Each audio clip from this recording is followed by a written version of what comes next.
Hello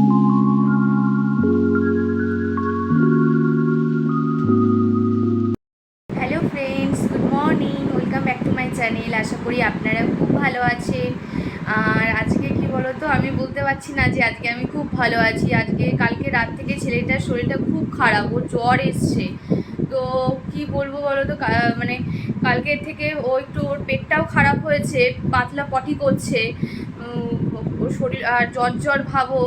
তো কালকে দুবার করেছে রাতে, আর জ্বর ভাব, সারা রাত ঘুমায়নি ছেলে, জানো তো। খুব কান্নাকাটি করেছে। তো ঘরে একটা ওই বাচ্চাদেরই একটা ওরই প্যারাসিটামল ছিল। তো ভাবলাম সকালবেলা দেখা হলো জ্বরটা কতটা, তো তখন দেখা গেল 93 মতো হয়েছে। ওর বাবা দেখলো, তো আজ সকালবেলা ওর বাবা আবার কাজে চলে গেছে। তো ছেলে আরও 2-3 বার এর মধ্যে পটি করেছে। ওর পেটটাও খারাপ হয়েছে, খুব ব্যথা করছে, সারা রাত জানো তো ঘুমায়নি। বাবাটা, বাবা তোমার শরীর খারাপ হয়েছে? না না, বাবাটা শরীর খারাপ হয়নি, জানো তো। আমার বাবাটা ঠিক হয়ে যাবে। বাবা আছে, বাবাকে ফোন করেছিলাম যে তুমি তাড়াতাড়ি চলে আসো, আমার বাবাটা না জ্বর এসছে। ওকে জ্বরের ওষুধ খাইয়ে দিয়েছি, তাও কি বলো তো, জ্বরের ওষুধ খাইয়ে দিয়েছি, এবার তাও মানে জ্বর ভাবটা আছে, গাটা গরম গরম আছে, এর মধ্যে 2-3 বার পটি হয়ে গেছে। তো ওটাই ভাবছিলাম যে একটু ডাক্তারখানে নিয়ে যাই, একটু দেখিয়ে নিয়ে আসি। তো এই অবস্থা, এখন কি বলবো বলো, জ্বর এসছে আর এখন কিছু ভালোও লাগছে না সেরকম, রান্না বান্না করতে, কাজকর্ম কিছু ভালো লাগছে না। শুধু জামা কাটা ছিল, ওগুলো কেচে দিয়েছি। আর তোমাদের দাদাভাইকে বললাম তুমি একটু চলে আসো কাছ থেকে, ওর শরীরটা ম্যাচ করছে, মানে ভালো লাগছে না, মাঝে মাঝে কেঁদে উঠছে, চলো একটু ডাক্তারটা দেখে নিয়ে আসি। তাই তোমাদের দাদাভাই ডাক্তারকে ফোন করে দিয়েছে, যাবো আমরা ডাক্তার দেখাতে। এরকম পাতলা পটি করছে আমি বুঝতে পারছি না, পেট খারাপ হয়েছে কি থেকে কি হলো কিছুই যতক্ষণ না ডাক্তারের কাছে নিয়ে যাচ্ছি ততক্ষণ কিছু বুঝতে পারছি না। আর ওর মনে হয় মাঝে মাঝে না পেটটা কামড় দিয়ে উঠছে, মানে ব্যথাও করে উঠছে। তো ওর জন্য ও মাঝে কেঁদে উঠছে, সারা রাত ঘুমায়ও নি। তো ওর জন্যই তাই আমি ভাবলাম যে ঠিক আছে ডাক্তারটা আগে দেখিয়ে নিয়ে আসি। তা বুঝতে পারছি না, ডাক্তারবাবুকে বলবো যে ওর খুব পেটে ব্যথা করছে, মানে কাঁদছে, জ্বরও এসছে, তো ওষুধ দিতে ভালো। এই দেখো আমার বাবাটা, দেখেছো এখনই ঘুম থেকে উঠেছে। সকালবেলায় একটুখানি ঘুমিয়েছে, রাত্রেবেলা ঘুমায়নি, তো সকালবেলা ঘুমিয়েছে। আর ওরকম মাঝে মাঝে কেঁদে উঠছে। না বাবা, বসুন না বাবা, কিচ্ছু হবে না, আমাদের কিচ্ছু হবে না, আমরা ডাক্তার কাছে যাব, আর ডাক্তারবাবু জানো তো ভালো করে দেবে, আমাদের ওষুধ দেবে, আর ভালো হয়ে যাব আমরা, ঠিক আছে শোনা? হ্যাঁ, ও শোনা দেখছো তো কিরকম করছে, ও কি সুন্দর হাসে না, কথা বলে না, দেখছো এখন ও আজকে এরকম খ্যান করছে। কি বলবো বলো, ঠিক আছে এখন রাখছি, তোমাদের দাদাভাই আসুক, দেখি ডাক্তারখানায় যায়, তখন আবার দেখি। এখন কিছুই ভাল লাগছে না, না কাজকর্ম, না রান্না বান্না, দূর ওদিকে জামা কাপড়গুলো ওদিকে পড়ে রয়েছে। ঠিক আছে চলো, জামা কাপড়গুলো পড়ে রয়েছে, কি মেলবো, থাকুক, তোমাদের দাদাভাই আসুক, ও এসে কিছু করে দিলে ভালো লাগছে না কিছু। ঠিক আছে পরে আসছে তোমাদের সাথে কথা বলতে। আজকে সেরকম কিছু রান্না করিনি, বুঝলে তো, আজকে এই দুটো পদই রান্না করেছি। ওইদিকে তো ছেলের খুবই শরীর খারাপ, আর ইচ্ছাও করছিল না বেশি কিছু করতে। এই দিয়ে আজকে হয়ে যাবে খাবারটা। চলো আমি তাতে করে খাওয়া কমপ্লিট করে নিই, তারপরে তোমাদের সাথে আসছি।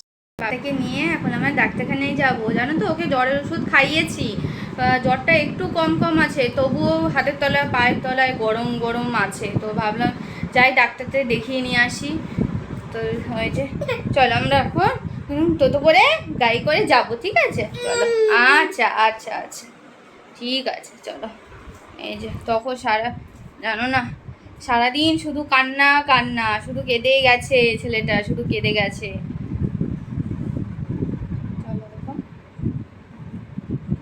ডাক্তারকে ফোন করলো ওর বাবা, বললো যে ওকে কি নিয়ে আসবো, ওর তো খুব শরীরটা খারাপ, না ওই একাই যাবে। তো ডাক্তারবাবু বললো না, বাচ্চাকে নিয়ে আসতে। ঠিক আছে তাহলে ওকে নিয়ে যাই, দেখি। দেখো ঠিক আছে যাই, হ্যাঁ টাটা। আমরা ঠিক হয়ে যাব বলো, ডাক্তারখানায় গেলে ডাক্তার ভালো ভালো ওষুধ দেবে না, তারপরে আমরা ঠিক হয়ে যাব, তাই না? হ্যাঁ আমরা ঠিক হয়ে যাবো। ঠিক আছে। চলো আমরা তো করে যাই, আমরা ওষুধ খেলেই ঠিক হয়ে যাবে আমাদের পটি। আচ্ছা আমাদের খ্যান খ্যান করছে, ঠিক আছে চল। এই যে ছেলেকে নিয়ে চলে এসেছি ডাক্তারখানায়, এখনও জানো তো ডাক্তারবাবু এখনও আসে, তাই এই যে একটু ওকে নিয়ে হাঁটছি।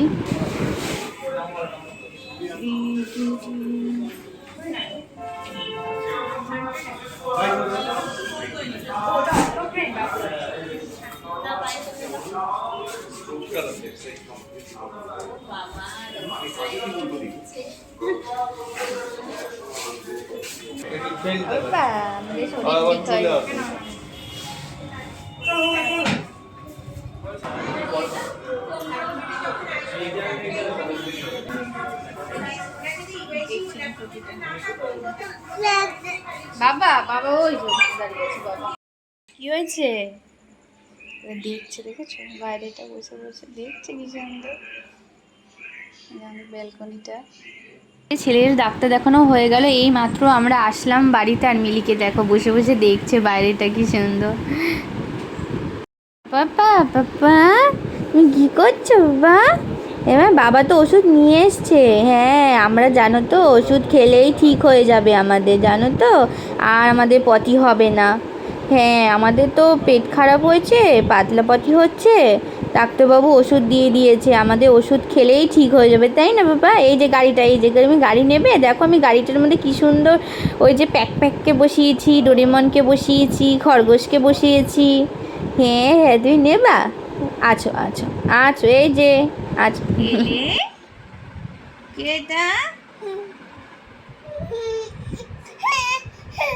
ও তোমার গাড়ি কই? গাড়িটা দেখিয়ে দাও। ওই দেখো গাড়িতে দেখে বসেছে, গাড়ি থেকে কত কেউ বসেছে, দেখো গাড়িতে কত কেউ বসেছে।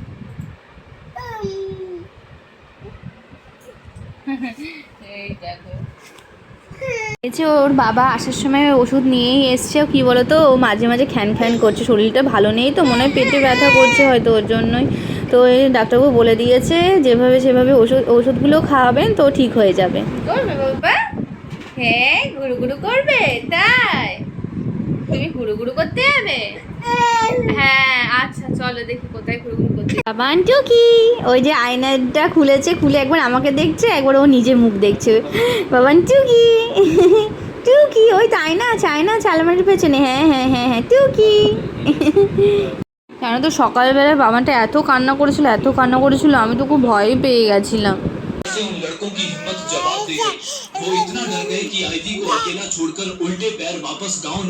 তোমাদের দাদাভাই তো অফিসে গেছিলো, আমি আবার ফোন করে বললাম জানো তো ছেলেটি খুব কান্নাকাটি করছে, তুমি তাড়াতাড়ি চলে আসো অফিস থেকে, ডাক্তারখানায় যাবো, জানি না ও তো মনে হয় পেটে পেটে ব্যথা করছে, তুমি চলে আসো গো। তো তার জন্য তোমাদের দাদাভাই তাড়াতাড়ি করেও চলে আসলো আজকে অফিস থেকে, এসে ওই তো তোমাদেরকে দেখালাম আমরা গেলাম।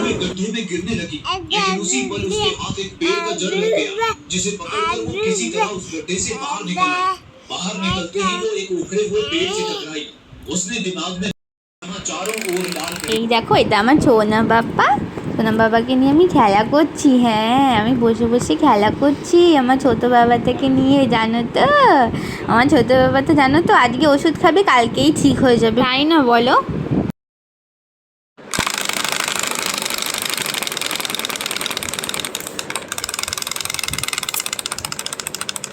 বাবা ঘোড়াটাকে খেয়ে নিচ্ছে তো আমার বাবাটা। হ্যাঁ ঘোড়াটা খেয়ে নিচ্ছে, ঘোড়ার পা খাচ্ছে, তাই ঘোড়ার পা খাচ্ছ বাবা? এ খায় না খায় না, ও মা আবার খাচ্ছে ঘোড়ার পা। খায় না বাবা, রেখে দাও রেখে দাও, ওটা রেখে দাও, খায় না খায় না। কি ঘোড়াটা নড়ছে? তাই ঘোড়াটা ওইভাবে নড়ছে, তুমি ধরতে পারছো না ঘোড়াটাকে? ওলে বল ছুঁড়ে ফেলে না, ছুঁড়ে ফেলে না বাবা, ছুঁড়ে ফেলে না। কি হলো রাগ হয়ে গেল নাকি, না ভালো লাগছে না আবার শরীরটা? কি হয়েছে বাবা, শরীরটা ভালো লাগছে না? আচ্ছা ঠিক আছে আসো আমার কাছে, ওইদিকে যেতে হবে না, ওদিকে যেতে হবে না বাবা, আসো আমার কাছে। বাবা কী হয়েছে তোমার, ভালো লাগছে না? দেখি দেখি তাকাও আমার দিকে, কি হয়েছে? হ্যাঁ কি হয়েছে বাবা, তোমার শরীরটা ভালো লাগছে না? তাই আচ্ছা ঠিক হয়ে যাবে, ঠিক হয়ে যাবে। তুমি বাবার কাছে বসো, হ্যাঁ আমি রান্না করে নিই। এই যে আমি এদিকে রান্নাঘরেও চলে এসেছি। আর রান্না বলতে একটু পেঁয়াজই করবো আজকে, তো ওর জন্যে পেঁয়াজ কেটে নিচ্ছি। তো ওই যে ওইদিকে বাবানটাকে ওর বাবার কাছে রেখে দিয়ে আসলাম। বললাম তুমি একটু দেখো, আমি একটু রান্নাঘর থেকে একটু কিছু খাবার করে নিয়ে আসি সন্ধ্যাবেলায়। আর কি বলো তো, ছেলে মেয়ের শরীরটা খারাপ হলে ভালো লাগে না। সকালে তো সেরকম আমি কিছু করিও নি, তো আমি ভাবলাম ঠিক আছে সন্ধ্যাবেলা একটুখানি, সকালবেলায় রান্না তো সেরকম কিছু করিনি, তাই আর কি শেয়ার করব তোমাদেরকে। তাই ভাবলাম এখন একটু পেঁয়াজি করছি, তো ভাবলাম একটু তোমাদেরকেও দেখাই। তো সকালে তো কোনো কিছুই দেখিয়ে উঠতে পারিনি আমি, তার জন্য এখন একটুখানি এই পকোড়া করে নেব পেঁয়াজির। আর ভাবলাম যে ঠিক আছে আমিও করতে থাকি আর তোমরাও আমার সাথে থাকো, দেখতে থাকো আমি কিভাবে পেঁয়াজি পকোড়া বানাই। তোমরা যেভাবে বাড়িতে বানাও আমিও ঠিক সেইভাবেই বানাই। আমি আবার হাতি ঘোড়া কিছু এক্সট্রা কিছু মশলা দিই না। তোমরা যেভাবে বানাও আমিও ঠিক সেইভাবেই বানাই পেঁয়াজি, বুঝলে তো। তো আমি ভাবলাম সকালে আমি যখনই রান্না করি তোমাদের কিছু না কিছু ভিডিও দিই, তো আজকে তো কিছুই দিয়ে উঠতে পারিনি, তো তাই ভাবলাম যখন করছি তো তোমাদেরকেও একটু দেখাই। এই যে আমার পেঁয়াজগুলো কাটা হয়ে গেলো, আর আমি এই যে আমার এই চাকুটা দিয়ে খ্যাচ খ্যাচ করে কেটে নিচ্ছি। চাকুটা দিয়েই আমি কাটি সমস্ত সবজি বলো, পেঁয়াজ বলো, সব পেঁয়াজ লঙ্কা মানে যা কিছুই আমি এই চাকুটা দিয়েই কাটি। বটি দিয়ে আগে কাটতাম বিয়ের পর তো খুব হাত কেটে যেত, খুব হাত কেটে যেত জানো তো। তার জন্য আমি আমাদের দাদাভাই এই চাকুটা কিনে দিয়েছে, বলেছে তুমি এই চাকুটা দিয়েই কাটবে। তো তখন থেকে আমি চাকুটা দিয়েই মানে তখন থেকেই আমি চাকুটা দিয়ে কাটা শুরু করলাম। আগে আমি বটি দিয়ে কাটতাম, তবে শুধু আঙুলের করগুলো কেটে যেত, মানে কেন কি জানি এরকম কেটে যেত কেন, মানে অসাবধানতার কারণে নাকি হাত ফসকে যেত জানি না কিছু। এই যে আমি পেঁয়াজগুলো সরু সরু করে কেটে নিয়েছি লম্বা লম্বা করে, আর এদিকে লঙ্কাও কুচিও করে নিলাম। একটু চালের গুঁড়ো তোমাদের দাদাভাইকে বলেছিলাম আগে দিয়ে আনতে, এই যে বলেছিলাম অল্প করে আনতে, তাই 1 প্যাকেট এনেছে। তো এই যে 1 প্যাকেট এনেছে আমি, যাই হোক ওই। আর ভাবলাম যে শুধু পেঁয়াজি করছি, তো আমি ভাবলাম যে কটা রসুন দিয়ে দিই। তো তোমরাও কি এভাবে তো কটা রসুন দিয়ে দাও। তো আমিও এই যে 4-5টা, বেশি না 4-5টা রসুনের কোয়া এবং কেটে কুচু কুচু করে দিয়ে আর ঘরে একটু ধনেপাতাও ছিল, তো ভাবলাম যে দেখি ধনেপাতাটা দেবো কিনা, তো ভাবলাম দিয়েই দিই ধনেপাতাটা। তো আমি এই যে কাঁচি দিয়ে, এটা আমার সবজি কাটারই কাঁচি, এর জন্য আমি এই যে এই কাঁচিটা দিয়ে আমি ধনেপাতাগুলো ভালো করে কেটে নিলাম। আর এটা যে কী পকোড়া হবে কে জানে, আমি নিজেও বুঝতে পারছি না। তোমাদেরকে তো বলে দিলাম পেঁয়াজি করছি, যাই হোক এটা হচ্ছে মিক্স পকোড়া, ধনেপাতা পেঁয়াজির মিক্স পকোড়া হচ্ছে এটা। আমি এবার একটু দেখে নিচ্ছি গোল করে যেটা মানে পারফেক্ট হয়েছে কিনা, রেডি, হ্যাঁ এটা পারফেক্ট রেডি হয়ে গেছে আমার এই মাখানোটা। এদিকে তেলও আমি গরম করতে বসিয়ে দিয়েছি। তো চলো তাড়াতাড়ি করে আমি পকোড়াগুলো ভেজে নিই, ভেজে নিয়ে তারপরে তোমাদেরকে দেখাচ্ছি, তোমরা দেখতে থাকো। এই দেখো, আগে জানো তো আমি তো তেলের ওপরে পকোড়া মানে এই পকোড়াগুলো ভাজতে আগে খুব ভয় পেতাম, মানে তেলগুলো চিটপিট করে উঠে আসতো হাতের ওপরে। তো এখন আস্তে আস্তে সব শিখে গেছি। আগে খুব ভয় লাগতো, আগে তো খুব মানে হাতের ওপর তেলও পড়ে যেত, ছিটা লাগতো, ছ্যাঁকা খেতাম। আগে তো এরকম অনেক হতো বিয়ের পর প্রথম যখন রান্না করতাম। এখন অতটা হয় না, হয় মানে খুবই কম, এখন অতটা হয় না। এদিকে আমি মুড়ি ঢেলে নিলাম বাটিতে, আর একটু সেও ভাজা মানে একটু ঝুড়ি ভাজা ছিল, ওটাও ঢেলে নিলাম। এই যে এদিকে 4টে পকোড়া হয়ে গেছে। তো এই যে আমি একদম মিডিয়ামে করে ভাজছিলাম, যাতে ভেতরটাও হয় ভালো করে, পকোড়ার ভেতরটাও। আর বেশি হাই করে ভাজলে ওপরটা হয়ে যাবে ব্রাউন কালার আর ভেতরটা হবে না, ওর জন্য আমি একদম মিডিয়াম টু লো করে সব পকোড়াগুলো এই যে ভেজে তুলে নিচ্ছি। দেখো তো পকোড়াগুলো কীরকম হয়েছে। যাই হোক যেরকমই হোক মোটামুটি করেছি, অত আমি মন দিয়ে করি, মানে মন দিয়ে করেছি, জানি না এখনও তো টেস্ট করিনি, তো বলতে পারবো না কীরকম হয়েছে। এই যে আমি এদিকে বেরো নিলাম, তো চলো এদিকে আমি শাশুড়ি মাকে দিয়ে আসি এটা, আর তারপরে আসছি ওইদিকে দিয়েও চলে এসেছি শাশুড়িকে। আর এই যে এইগুলো আবার কটা আরও ভেজে নিচ্ছি। ওদিকে তোমাদের দাদাভাই আবার চলে এসছে দেখতে। হ্যাঁ হ্যাঁ, ওর ছেলেকে নিয়েও এসেছিলো দেখতে। ও কান্নাকাটি করছিল তো তার জন্য তোমাদের দাদাভাই আবার নিয়ে আসলো। তো আমি আমার বললাম রান্নাঘরে প্রচণ্ড ধোঁয়া হয়ে গেছিলো, কেন কি জানি পকোড়া ভাজছিলাম বলে। আর মানে জানলা বন্ধ ছিল রান্নাঘরে, আর পুরো ধোঁয়াটা পুরো ঘরের মধ্যে, মানে চোখটা জ্বলছিল। তো আমি আমার বললাম ঠিক আছে, ওকে একটু ঘরে নিয়ে যাও, পকোড়াটা ভেজে নিই, তারপরে আবার নিয়ে এসো খুনি। পুরো রান্নাঘরটা ধোঁয়া হয়ে গেছিলো। তাই আমি বললাম ঠিক আছে তুমি যাও, আমি নিয়ে যাচ্ছি পকোড়াগুলো ভেজে। তোমাদের দাদাভাই বলছিল ছেলে খুব কান্না করছে, তাই তোমার কাছে নিয়ে আসলাম একটু দেখাতে। মানে হ্যাঁ হ্যাঁ ঠিক আছে, আমি যাচ্ছি, চলো চলো। হ্যাঁ চলো। চলো চলো বাবা, আসো। কই কই আজকের ভিডিওটা এইটুকুনি। আমি প্রতিদিনকার মতো আজকে বলবো না ভিডিওটা কেমন হয়েছে, বা লাইক করে দিও, সাবস্ক্রাইব করে দিও, আজকে কিন্তু বলবো না। এটুকুই বলবো, আজকে তো আমার এই ছোট্ট বাবানটা খুব শরীর খারাপ, তোমরা এইটুকুই বলো ওর যেন তাড়াতাড়ি করে শরীর সুস্থ হয়ে যায়, ঠিক হয়ে যায়, তাই তো। টাটা সবাইকে, তোমরা সুস্থ থেকো, ভালো থেকো।